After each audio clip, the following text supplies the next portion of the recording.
ಮಾನ್ಯ ಸುಧಾಕರ್ ಅವರ ಆಕ್ರೋಶಭರಿತ ಮಾತುಗಳನ್ನು ನಾನು ಕೇಳಿದ್ದೇನೆ.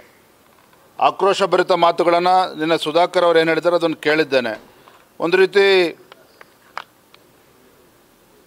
ವಿಜೇಂದ್ರ ಅವರು ನಮ್ಮನ್ನು ಸಮಾಧಿ ಮಾಡೋಕ್ಕೆ ಹೊರಟಿದ್ದಾರೆ. ನಾನು ತಮ್ಮ ಮೂಲಕ ಸುಧಾಕರ್ ಹೇಳೋದಕ್ಕೆ ಇಚ್ಛಪಡ್ತೇನೆ, ಈ ರೀತಿ ಹೇಳಿಕೆಗಳನ್ನು ದಯವಿಟ್ಟು ಕೊಡಬೇಡಿ. ಅದು ನಿಮಗೂ ಕೂಡ ಗೌರವ ತರೋದಿಲ್ಲ, ನನಗೂ ಕೂಡ ಗೌರವ ತಂದುಕೊಡೋದಿಲ್ಲ.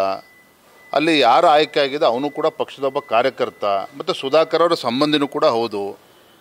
ಹಾಗಾಗಿ ಚುನಾವಣಾ ಪ್ರಕ್ರಿಯೆ ಏನಾಗಿದೆ ಅನ್ನೋದನ್ನ ಅವರು ಕೂಡ ಅರ್ಥ ಮಾಡ್ಕೊಳ್ಳಿ.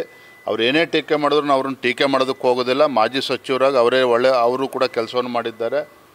ಆದರೆ ಪಕ್ಷ ಏನು ತೀರ್ಮಾನ ಮಾಡಿದೆ ಜಿಲ್ಲಾ ಮಟ್ಟದಲ್ಲಿ ಅದಕ್ಕೆ ಕೇಂದ್ರದಿಂದ ಸಮ್ಮತಿನೂ ಕೂಡ ಸಿಕ್ಕಿದೆ.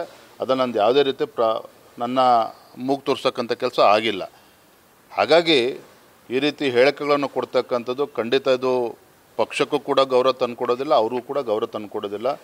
ಹಾಗಾಗಿ ಅವ್ರು ಏನು ವಿಜಯೇಂದ್ರ ತಿದ್ಕೋಬೇಕು ಅಂತ ಹೇಳಿದ್ದಾರೆ, ನಾನು ಆ ಥರ ಏನು ತಿದ್ಕೋಬೇಕು ಅಂತ ಅವ್ರ ಅಪೇಕ್ಷೆ ಇದೆ. ಅವರೆಲ್ಲ ಬೇರೆ ಎಲ್ಲರೂ ಅಪೇಕ್ಷೆ ಇದೆ.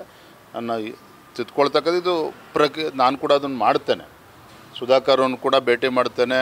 ಅವ್ರು ಯಾವ ರೀತಿ ನಾನು ತಿದ್ಕೋಬೇಕು ಅಂತೇಳಿ ಪಾಪ ಅವ್ರ ಅಪೇಕ್ಷೆ ಇದೆ.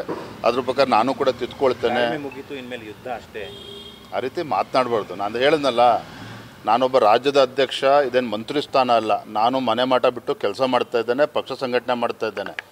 ಇದು ಪಕ್ಷ ಅವ್ರ ಸ್ವತ್ತು ಅಲ್ಲ, ನನ್ನ ಸ್ವತ್ತು ಅಲ್ಲ. ಲಕ್ಷಾಂತರ ಕಾರ್ಯಕರ್ತರು ಪಕ್ಷಕ್ಕೋಸ್ಕರ ದುಡಿತಾ ಇದ್ದಾರೆ.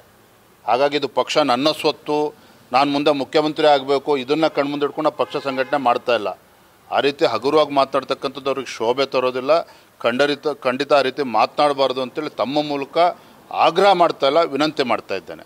Thank you. ಈಗ ಹೈಕಮಾಂಡ್ಗೆ ಏನಾದರೂ ಹೇಳ್ತೀರಾ ಸರ್, ಇಷ್ಟೆಲ್ಲ ಆಗ್ತಾ ಇದೆ? ಇಲ್ಲ ರೀ, ಇದು ನೋಡ್ರಿ ಪಾಪ ಯಾರೋ ಒಬ್ಬರು ಅಪೇಕ್ಷೆ ಪಟ್ಟರು ಅಂತೇಳಿ ಅವ್ರು ಹೇಳಿದಂತೆ ಜಿಲ್ಲಾಧ್ಯಕ್ಷರು ಮಾಡೋದಕ್ಕಾಗೋದಿಲ್ಲ.